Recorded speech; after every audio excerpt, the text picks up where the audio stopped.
I am happy to join with you today in what will go down in history as the greatest demonstration for freedom in the history of our nation.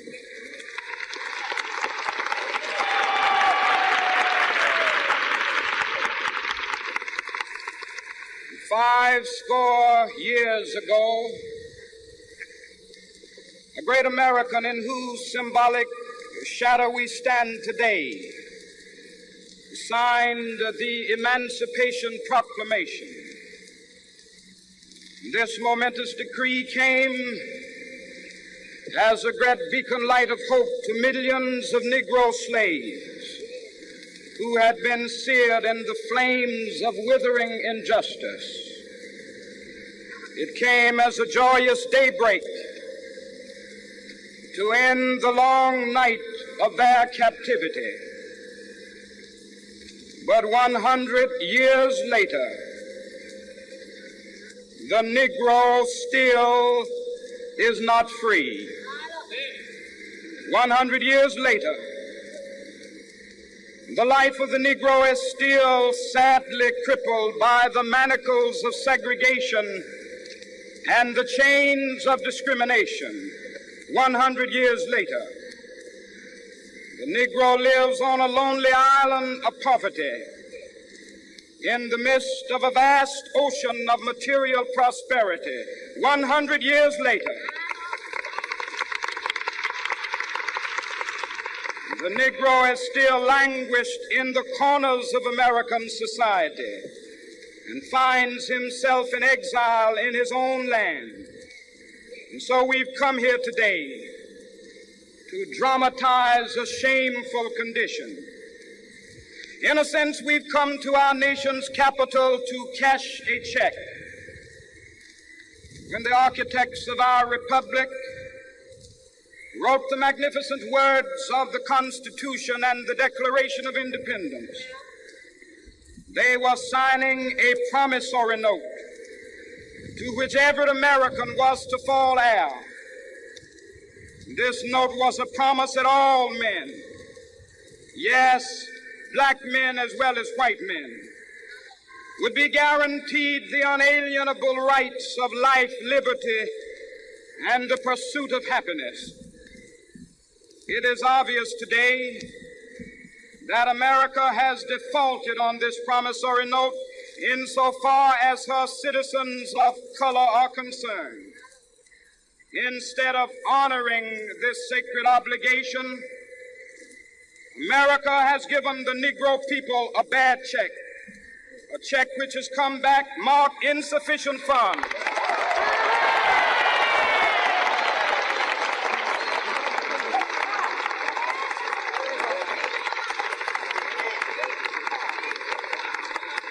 But we refuse to believe that the Bank of Justice is bankrupt. We refuse to believe that there are insufficient funds in the great vaults of opportunity of this nation.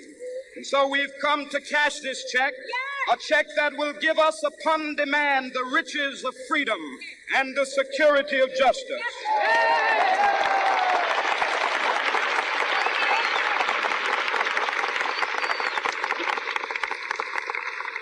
We have also come to this hallowed spot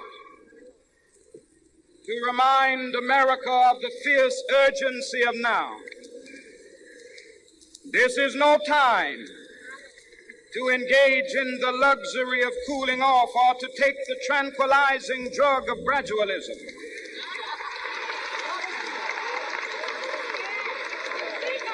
Now is the time to make real the promises of democracy. Now is the time to rise from the dark and desolate valley of segregation to the sunlit path of racial justice.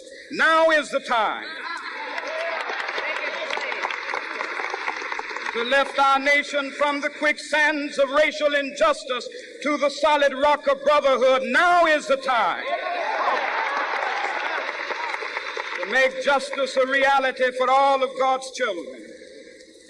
It would be fatal for the nation to overlook the urgency of the moment this sweltering summit of the Negro's legitimate discontent will not pass until that is an invigorating autumn of freedom and equality. 1963 is not an end, but a beginning. Those who hope that the Negro needed to blow off steam and will now be content will have a rude awakening if the nation returns to business as usual.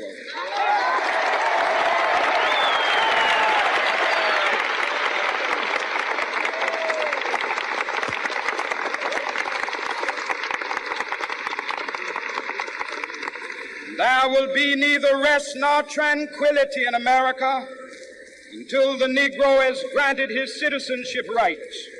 The whirlwinds of revolt will continue to shake the foundations of our nation until the bright day of justice emerges.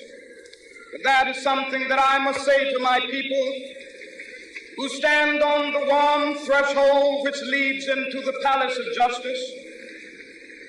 In the process of gaining our rightful place, we must not be guilty of wrongful deeds.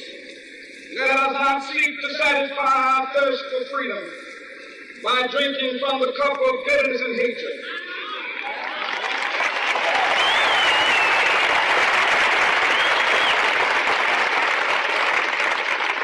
We must forever conduct our struggle on the high plane of dignity and discipline. We must not allow our creative protest to degenerate into physical violence. Again and again, we must rise to the majestic heights of meeting physical force with soul force. The marvelous new militancy which has engulfed the Negro community must not lead us to a distrust of all white people. For many of our white brothers, as evidenced by their presence here today, have come to realize that their destiny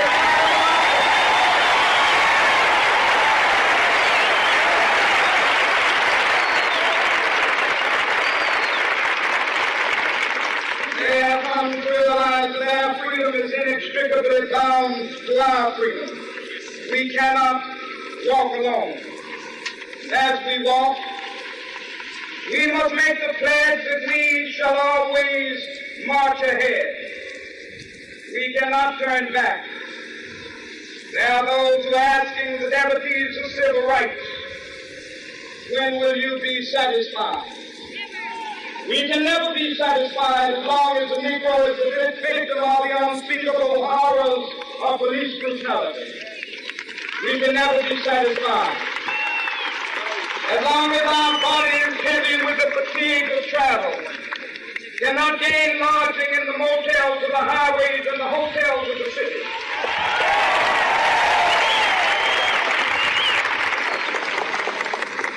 We cannot be satisfied as long as a Negro in Mississippi cannot vote and a Negro in New York believes he has nothing for which to vote.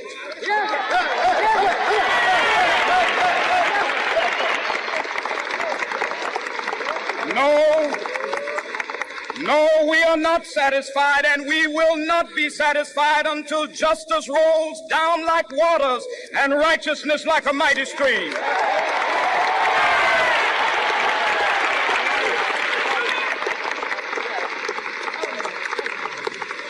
I am not unmindful that some of you have come here out of great trials and tribulations.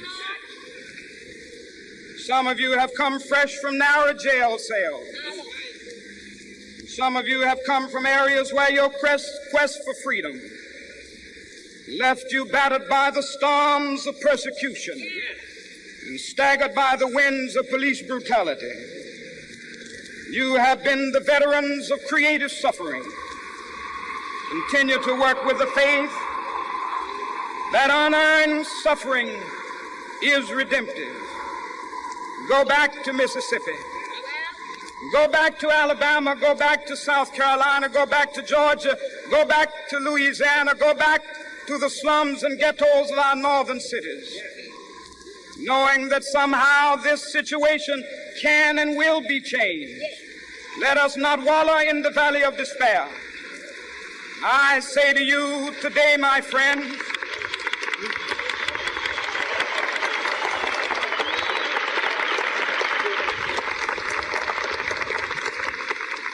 so even though we face the difficulties of today and tomorrow, I still have a dream. It is a dream deeply rooted in the American dream. I have a dream that one day this nation will rise up and live out the true meaning of its creed.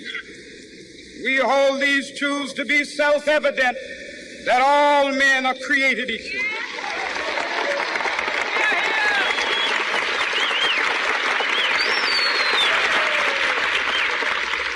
I have a dream that one day on the red hills of Georgia, the sons of former slaves and the sons of former slave owners will be able to sit down together at the table of brotherhood. I have a dream that one day, even the state of Mississippi, a state sweltering with the heat of injustice, sweltering with the heat of oppression, will be transformed into an oasis of freedom and justice. I have a dream that my 4 little children will one day live in a nation where they will not be judged by the color of their skin, but by the content of their character. I have a dream today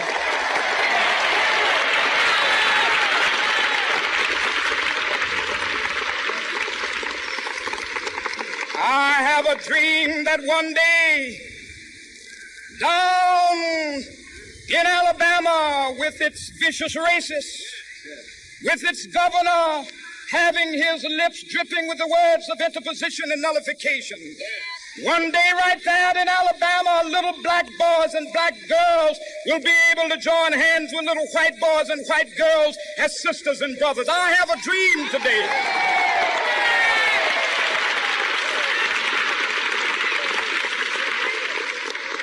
I have a dream that one day every valley shall be exalted, and every hill and mountain shall be made low. The rough places will be made plain, and the crooked places will be made straight. And the glory of the Lord shall be revealed, and all flesh shall see it together. This is our hope. This is the faith that I go back to the South with. With this faith, we will be able to hew out of the mountain of despair a stone of hope. With this faith, we will be able to transform the jangling discords of our nation into a beautiful symphony of brotherhood.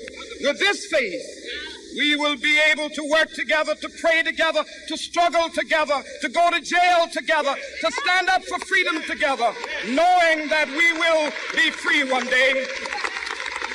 This will be the day. This will be the day when all of God's children will be able to sing with new meaning, "My country, tears of thee. Sweet land of liberty, of thee I sing. Land where my fathers died, land of the pilgrim's pride. From every mountainside, let freedom ring. And if America is to be a great nation, this must become true. And so let freedom ring. From the prodigious hilltops of New Hampshire, let freedom ring. From the mighty mountains of New York, let freedom ring. From the heightening Alleghenies of Pennsylvania, let freedom ring. From the snow-capped Rockies of Colorado, let freedom ring. From the curvaceous slopes of California. But not only that, let freedom ring from Stone Mountain of Georgia. Let freedom ring from Lookout Mountain of Tennessee. Let freedom ring from every hill and molehill of Mississippi, from every mountainside. Let freedom ring. And when this happens,